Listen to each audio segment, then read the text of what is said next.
La nouvelle C3, c'est la star de la rentrée. C'est déjà la 3e génération que nous allons découvrir ensemble aujourd'hui. Fini le style à papy, place à la modernité pour séduire les jeunes. Nouvelle recette pour un objectif très ambitieux. Citroën vise en effet la 3e marche du podium en France, mais également en Europe, rien que ça. Voyons voir déjà ce qu'elle vaut face à ses rivales de toujours, la Renault Clio et la Peugeot 208. Design, vie à bord, qualité, vous saurez tout sur la nouvelle C3. C'est parti! Tout change à l'extérieur. La nouvelle C3 adopte le nouveau style de la marque. À l'avant, phare à double étage, large chevron qui s'étire sur toute la longueur de la calandre, mais également des protections plastiques. Des protections en plastique que l'on retrouve également à l'arrière. Ces protections de carrosserie font clairement référence à l'univers très tendance des SUV. Également une nouvelle signature lumineuse avec des feux arrière à LED. Ils sont un peu massifs, mais la signature 3D est vraiment sympathique. La nouvelle C3 ne fait pas la passe sur la personnalisation.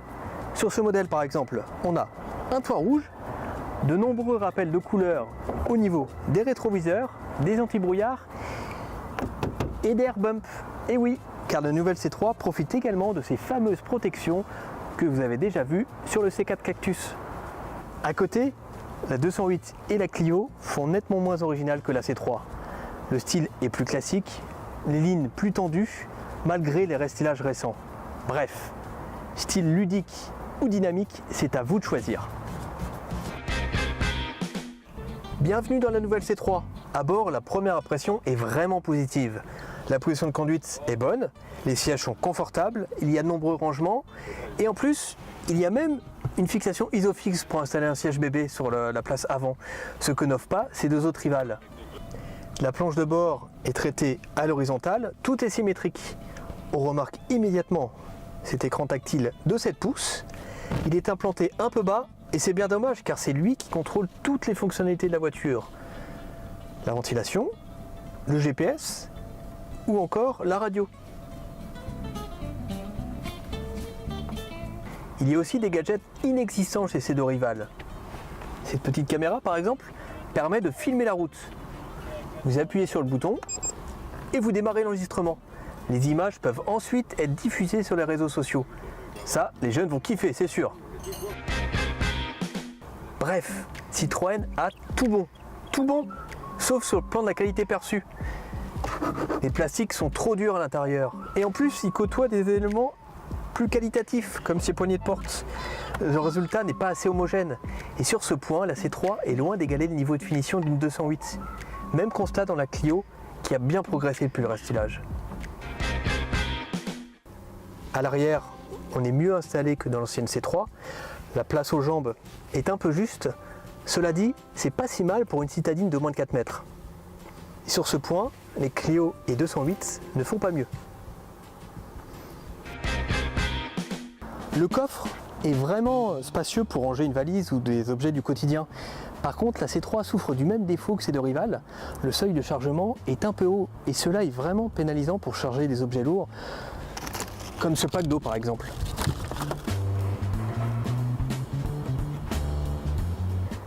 La modularité est très basique dans la C3. On peut par exemple rabattre la banquette arrière pour gagner un peu plus d'espace.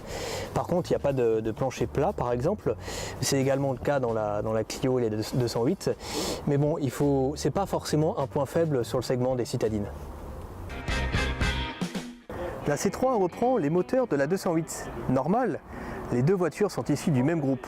D'ailleurs, elles partagent la même plateforme. Par contre, il y a moins de chevaux sous le capot de la C3. 100 chevaux maxi en diesel contre 120 pour la 208. Même la Clio propose un diesel de 110 chevaux depuis son restylage. En essence, le moteur le plus puissant de la C3 offre 110 chevaux. Il y en a plus de 160 dans la 208. Et encore, je ne vous parle pas des versions RS et GTI qui affichent plus de 200 chevaux. La C3 n'aura même pas de version sportive. Cette nouvelle C3 est une bonne surprise. Nous, elle nous a bien plu pour son côté ludique et on est persuadé qu'elle a de sérieux atouts pour plaire aux jeunes, à condition que les prix ne soient pas trop élevés. car la personnalisation, ça coûte cher. Par exemple, le toit rouge ou les air bump seront réservés uniquement à la version haut de gamme. Reste maintenant à savoir ce qu'elle vaut sur la route. Rendez-vous prochainement sur largus.fr pour les premiers essais de cette nouvelle C3.